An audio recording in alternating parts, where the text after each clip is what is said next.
Hi, this is Kate Hula, and this is my Leading with the Moral Compass presentation for AEP 855. Our first video was titled Moral Compass, so here we learned that every leader needs to make sure they have a moral compass so that they don't get lost when they are faced with difficult decisions. We learned that it's important for leaders to have integrity and in order to be trusted by other people, because if we lose that trust, Lee talked about how we've already lost as a leader. It's important to have our staff and our students trust us, so then we have their support.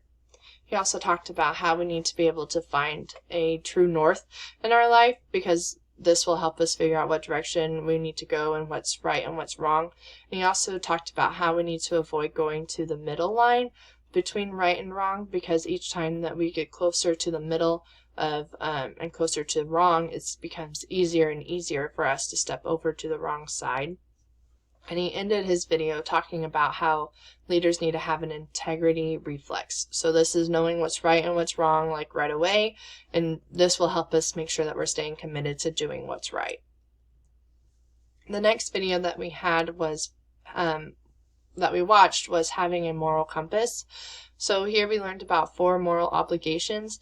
The first one is that we need to put people first always. We want to make sure that we're always thinking about our staff and our students and how we can better things for them.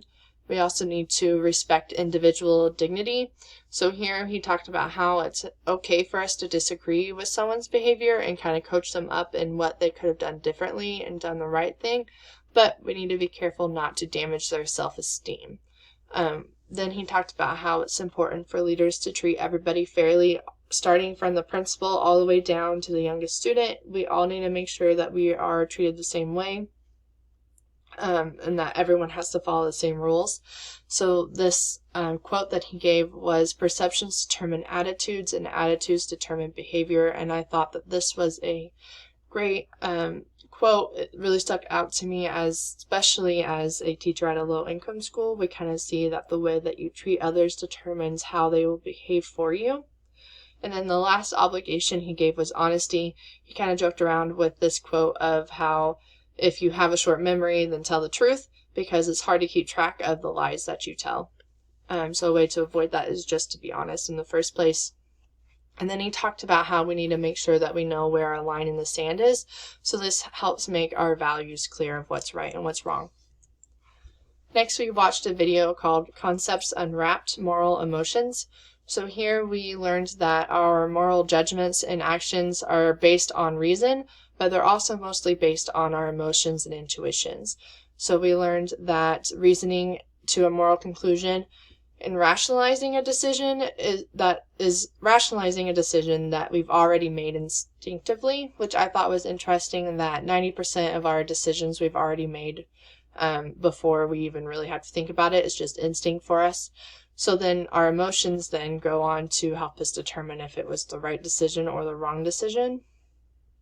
In this video, we learned that our emotions have kind of evolved over the years to from our society moral rules in order to help us live together as groups.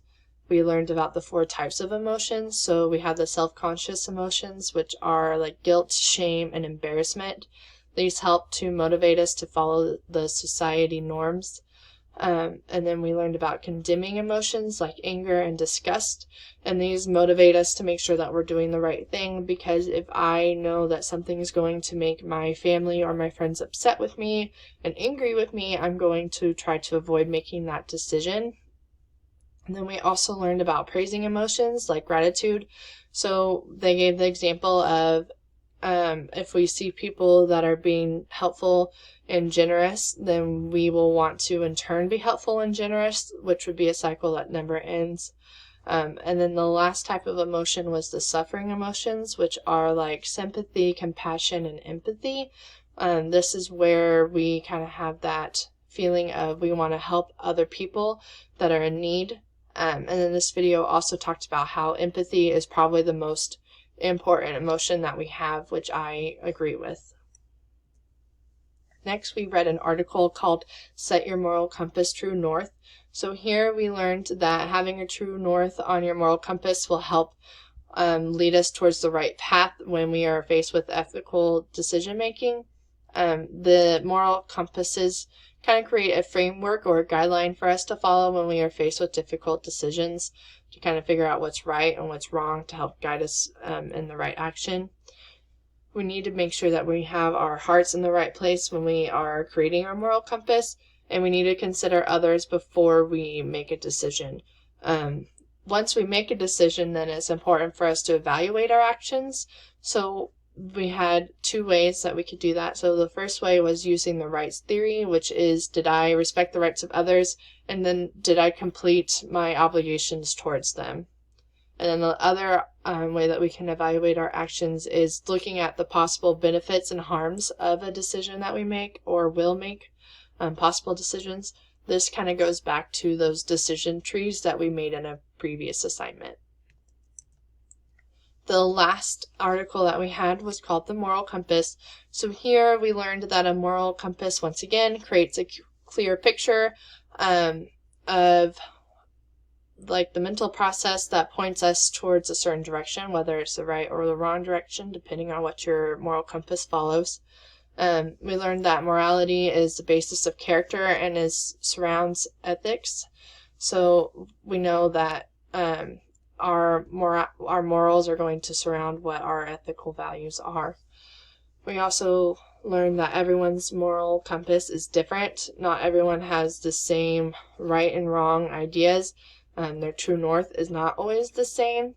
We also learned that society tends to go the opposite direction of acceptable moral and ethical standards. So they tend to go against true north and go south, which makes it difficult for us to determine what a true north is for everyone to follow, because what I say a true north is might go against what another person's true north is and will make them change their lifestyle, which people aren't usually happy to do. So my moral compass is based strongly in my Christian beliefs. I grew up Christian. I still am, obviously. So this is something that I find very important. It helps me figure out what is right and what's the wrong thing to do. Now, I obviously believe that I am a sinner, so I don't always do the right thing, but this is something where I reflect back on my actions on if it did go against my moral compass. So because Christian beliefs is in the center, it's kind of my true north, I guess. It's surrounded by these other 4 categories of integrity. I think that is very important for me to make sure that I have, and I try to be honest as much as I can. Obviously, as a child growing up, I wasn't always honest, but that's where I developed as a person and with my moral compass. I know that honesty is very important, and I also believe that respect is extremely important. This is something that I preach to my kids all the time, because then I know that if I'm respectful to others, and they will in turn respect me. And then my last surrounding guideline of my Christian beliefs is treating and loving others as yourself. This is something that I try to think of on, if I was in their position, how would this affect me? Would I be okay with how I treated them?